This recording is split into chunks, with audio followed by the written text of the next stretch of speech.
Hello, cycling fans of the internet. We're back with a quick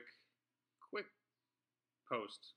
I don't know. These aren't a webinar. Quick video about my Facebook post that I had put up the other day, basically saying, there's a lot of great coaches out there. Make sure the one that you pick is the right fit for you. Don't just pick the coach because you do a local group ride with them or because he's a Cat 1. There are a lot of things that go into the art of coaching and making somebody faster, and you want to pick somebody that's going to really put in the time to help you reach your goals. And our tagline is get fast, faster, because I really think we can make people faster before other coaches can. And your time is money. Time is important. It's spring. No better time than to get faster. So I had said, hey, if anybody wants a second opinion, let me know. I'll look at your data. And someone said, well, what am I going to get out of this? What are you going to do? So I've talked to a few different people, and I thought I would post this quick blurb simply by showing three simple charts that we've talked about, two so far in these past videos, webinars, whatever, and one that everyone's seen, a performance manager. So this athlete I had only ridden with a few times, seen him race, had somewhat of a quick idea of what type of cyclist he was. Wasn't sure, obviously, of the training he had done before, but he also uses Training Peaks, so we could sync up accounts, and I could dig through it for about an hour, and it really highlighted a lot. But initially, simple old watts per kilogram chart. Now, as you can see, this is for last year, 2017. I wanted to take a look at, where does he stack up right now? And he's a Cat 3, which is awesome, because most people are, there's a lot of 5s, most people are 4. There's much fewer Cat 3s, even smaller Cat 2, and I think it's like there's 2% of competitive cyclists are Cat 1s or something like that. So, he's invested time into the sport to get to Cat 3. He definitely has some talent to get to be a Cat 3. He's won some races as a Cat 3.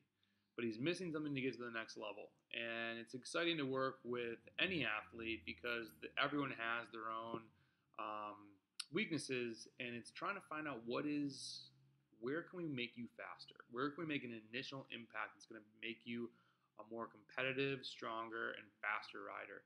So this is awesome. You start off and you look at these short durations. He's already got Cat 2 or above power. He probably just hasn't done much 30-second. He's clearly worked on some 40-second minute efforts. And again, these could be one effort.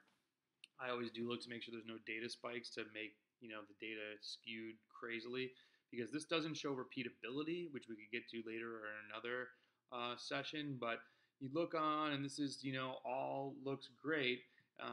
You get to 5 minutes, though, and you notice that it really tapers off. There's no more bumps going up above the Cat 3 line. This is obviously the 20-minute test he's done. Did a little bit better than his peers. Drops off. That's not a good sign for 40 minutes. And this is probably a longer road race or, 3-hour group ride with hot zones, etc. So there's definitely room for improvement. And the 5-minute marker is interesting. So I go and I start looking through these rides, and there is a lot of VO2 max short work. A lot of Tabata intervals, 20 seconds on, 10 seconds off, which are good. Cross racers are huge on those because it's gas off, gas off, gas off. Very, true to their style of racing. It's a good VO2 max workout to teach your body to start buffering lactic acid and learning to go again and again and again and again and again and again and again without much rest. But it was always followed with these 3-minute intervals, which, there never seemed to be a go for a best and then let's work on repeatability. Why always 3 minutes? That's, look at this. This is the 3-minute that he always did. You're doing the same thing. That's going to get you really good at 3 minutes.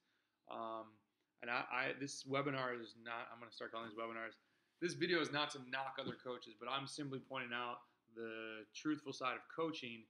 This coach is not looking at the statistical data that's going to show, if he's using the programs, what intervals to do to give you the best chance at improving those different systems, whether we're talking aerobic, anaerobic, are we doing max aerobic, are we doing intensive aerobic?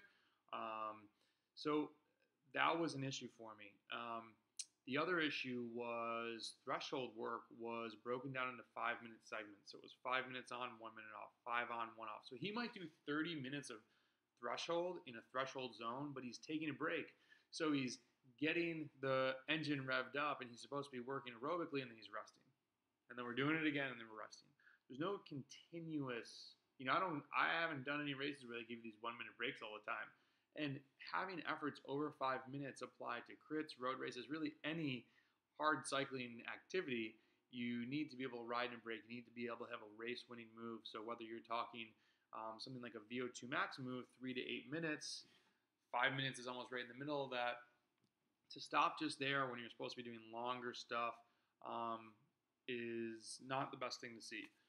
Excuse me. So I called him up and said, what do you think are your strengths as a cyclist? And this guy surprisingly hit it right on. He's like, I have a kick, I have a sprint.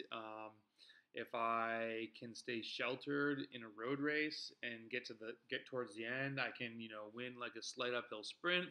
And I said, well, what are your weaknesses? And he said, I'm really not a T-tier. I don't have a big FTP. I can't ride and brake all day. And also think of real races. If you get caught in a race where there's a ton of crosswind, let's say, even if you're sheltered by people, if it echelons, you're in the wind almost, your draft percentage is so much less that having the FTP, having the sweet spot power to ride at a continuous amount of time is massive. You have to have that tool in your tool belt. So he just wasn't aerobically fit enough to rock it at the Cat 3 level, which is awesome because that's such an easy opportunity to exploit that weakness. And we're going to start working together and focusing on sweet spot works, focusing on longer tempo the day after. And then, so, this kind of shows also, this is all of 2017, his, you see he's got a good PMAX and FRC. This is the top number from the whole year. It was lower 20s, high teens, which is great. You can use a residuals chart also. Shout out to Jason Chatham who turned me onto that. He's doing a 20-minute that even says it's better than what the theoretical value is because he's not doing this stuff long enough. So the model's not great. It's not giving us the best information. We're not inputting all the best data points to get the best result. This is only as good as the info you give it. You see this massive hole for road racing. So we are going to crush that thing. And then the last thing, super basic chart, right, that everybody has looked at. Everybody loves this thing, performance manager chart. Don't forget to check out Sportique. This is the best cream out there, Century Riding Cream. Right now they're out of this one. The Fem one actually just has more antibacterial characteristics, so you want to get that. It is the best stuff I've ever used. I'm getting some more, which is why the website is up. So you know that the blue line is your fitness. And if anyone doesn't understand this graph, feel free to reach out to me and I'd be happy to explain it in more detail. The ATL acute training load is more your very recent last week. What have you been doing? And then your stress score on the bottom, which is CTL minus ATL equals TSB. So we're in February, April, June, August, right? So he's building stuff here up until the end of February. Kind of peters out, takes a little rest, climbs up a little bit, but we're not even into spring racing, it's just going down. And, I looked at one of the comments in one of his Friday rides, it was a big group ride, and it said, like, I actually feel like I'm getting weaker. And I would hate to read that from my athlete. And sure, athletes go through things. People get injured, people have off times. If you're training a lot, though, and you feel like you're getting weaker and you are getting weaker, something's wrong. You got to make sure you verbalize that to your coach. And one thing I think in talking, the workouts that he was getting prescribed were too long during the week, and it was creating other stress in his life. So that's an issue. Like, the coach only gets what's coming out of the computer, and coaches oftentimes ignore, the computer program doesn't know if you just had a bad day at work, or if you got in an argument with your kids and you're just feeling like junk, or, whatever happens in life, right? It's not always roses and apple pies and really awesome things. So you have to communicate that, and there might have been a breakdown in communication, but regardless, it's going down. And then this is good though. He gets a build again. And he's building up in August, and he's getting, CTL. I think this was up over 100, which is awesome for an amateur cyclist. There were no events though then that he was getting ready for. It was just the guy had him just riding. So I feel for him. It's like this segment here should have been back here. He had some really interesting workouts before a couple big crits. So we took a step back and said, okay, what can we work on? You're great at sprinting for your category. We can still make that stronger. We're going to attack the short stuff like 1 minute, 2 minutes, some things you haven't even really peaked on. Not as like a peak when you're peaking, but as like hitting your best performance. So we saw those little blips earlier. Mid-range game can definitely work on that. Race winning intervals, doing things over 5 minutes and doing 5 minutes, setting new PRs. And then obviously the long game, 15, 20, 40, working out to you're ideally trying to eventually do sweet spot for 120 minutes. 2 hours, that's very difficult. And I read an interesting comment from Tim Cusick. It's FTP is not just a number; it's a physiological state of being. When athletes stop thinking about their whole cycling training is just this FTP number, I'll email somebody and tell them, "Oh, my FTP is actually this, coach," and it's like, it's not. And don't worry about that. Like, we'll get you to a higher number because a higher FTP is better, but it's not your whole cycling career. So you want to get faster. That's the goal.